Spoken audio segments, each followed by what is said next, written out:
नमस्कार। मैं हेना प्रसून बहुत बहुत स्वागत करती हूँ आप सबों का अपने चैनल हेना प्रसून एस्ट्रोलॉजी में। ज्योतिष के इस नए कार्यक्रम में आप सबों का बहुत स्वागत है। और आइए जानते हैं आज के नए प्रोग्राम में नया क्या है।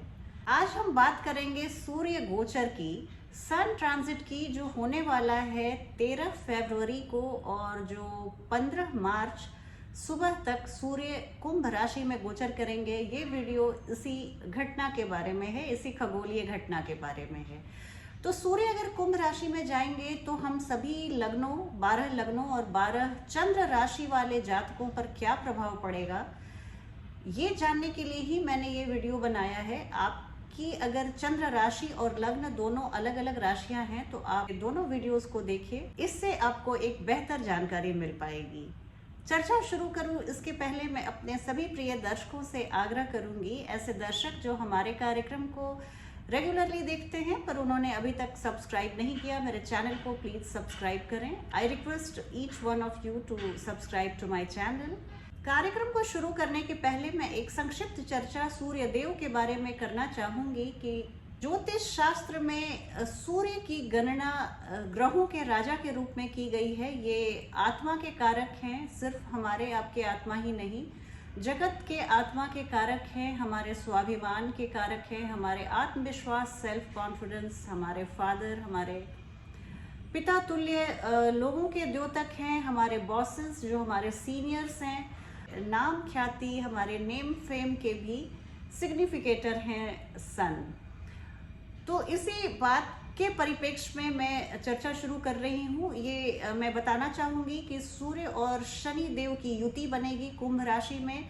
17 जनवरी को ही शनि देव अपनी मूल त्रिकोण राशि में आ चुके हैं और सूर्य और शनि की युति हमारे फादर के हेल्थ के लिए थोड़ा सा कंसर्न बनाती है। आप अपने पिताजी का बहुत ध्यान रखिए, उनकी बातों को सुनिए, उनका कहा मानिए, उनके लिए पूरी तरह से रिस्पेक्ट रखिए और इसी तरह हमारे जीवन में जो पिता तुल्य लोग हैं उनके लिए भी रिस्पेक्ट और मान सम्मान बनाए रखिए।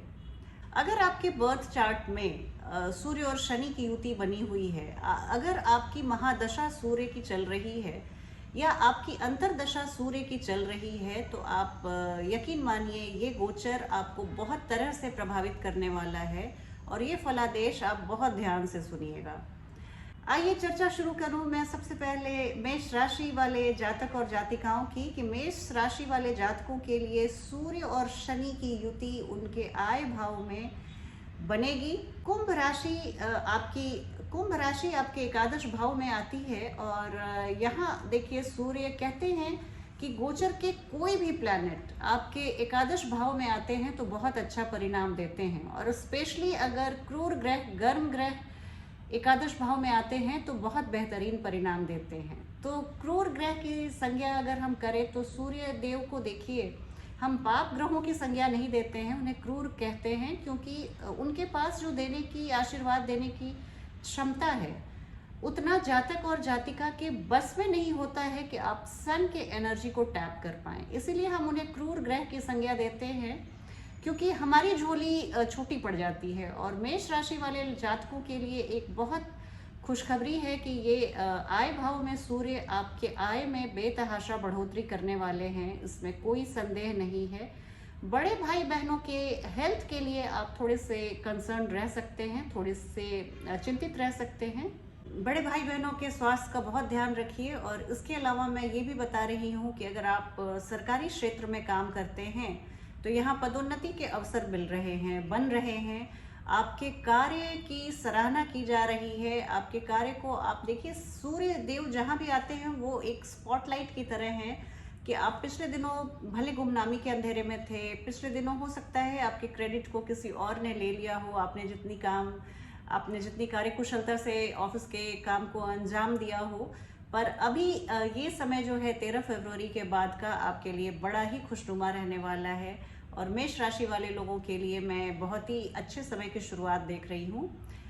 एकादश भाव से सूर्य की दृष्टि आपके पंचम भाव में पड़ेगी और आपके पंचमेश भी होते हैं। तो मेष राशि या मेष लग्न की ऐसी स्त्रियां ऐसी जातिकाएं जो गर्भ धारण के लिए सोच रही हैं वो 1 महीने अगर रुक जाएं तो बहुत अच्छा है, और जिन्होंने गर्भ धारण ऑलरेडी किया हुआ है उनके लिए 1 महीने में बहुत सजग रहने की सलाह दूंगी, चेतावनी दूंगी।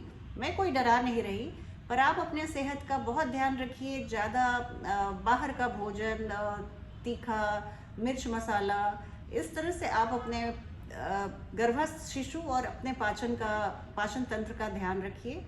इसके अलावा मैं ये भी देख रही हूँ कि आपकी शिक्षा में विद्यार्थियों के लिए ये बहुत ही अच्छा समय है। शेयर मार्केट के लिए भी ये बहुत ही अच्छा समय है।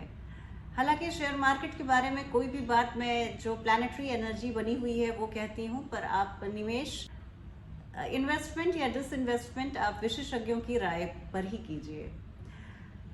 अब बात करूंगी वृषभ राशि और वृषभ लग्न वाले जातक और जातिकाओं की कि सूर्य का ये गोचर जो कुंभ राशि में 13 फरवरी को होने वाला है, कैसा रहने वाला है। सूर्य आपके दशम भाव में आए हैं, सूर्य आपके चतुर्थेश होकर दशम भाव में आए हैं। तो एक जो सबसे पहली बात है कि अगर आप नौकरी पेशे और व्यापार में आपको बहुत जबरदस्त सफलता के संकेत हैं। दशम भाव में सूर्य आके दिग्बली हो जाते हैं। गर्म ग्रह, कोई भी क्रूर ग्रह दशम भाव में बहुत ही अच्छा परिणाम देते हैं।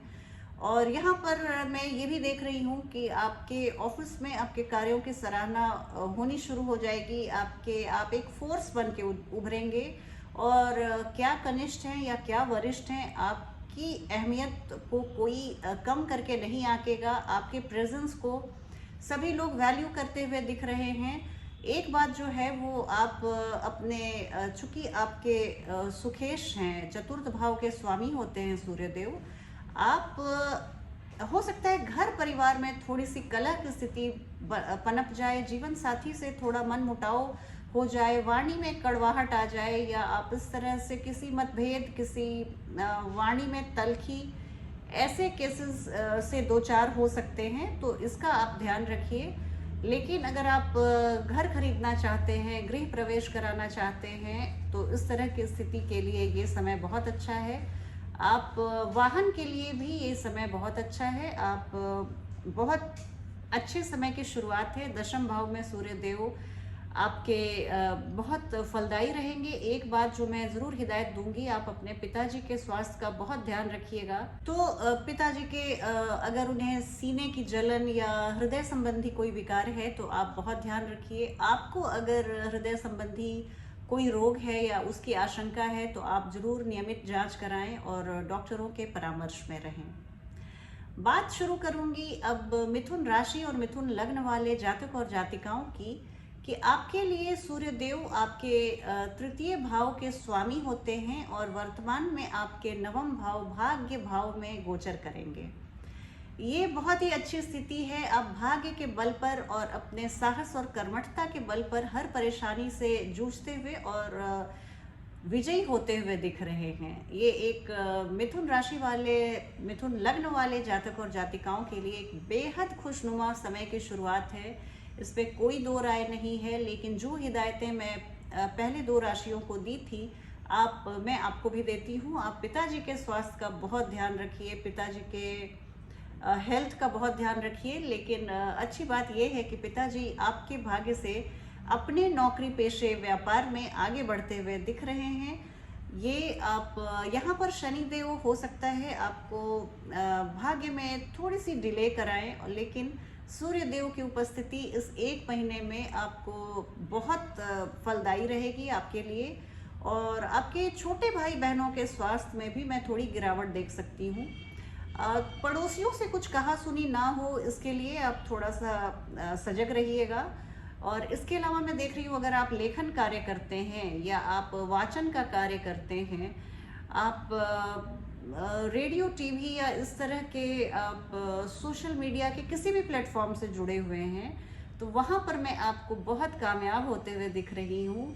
और ये आपके लिए एक बहुत ही खुशनुमा समय है। आप इस समय अगर कोई रचना करते हैं, पेंटिंग करते हैं, पोएट्री लिखते हैं, कहानीकार हैं या आप पोएट हैं, तो आपके लिए निसंदेह एक ये बहुत बेहतरीन रचना रचने का समय है, एक बहुत अच्छी पेंटिंग बनाने का समय है। आप यहाँ पे सन गॉड आपके कॉम्पिटेंस को, आपके टैलेंट को पूरी तरह से प्रकाशित करने के लिए उपस्थित रहेंगे। इस एक महीने का आप पूरा भरपूर फायदा उठाइए।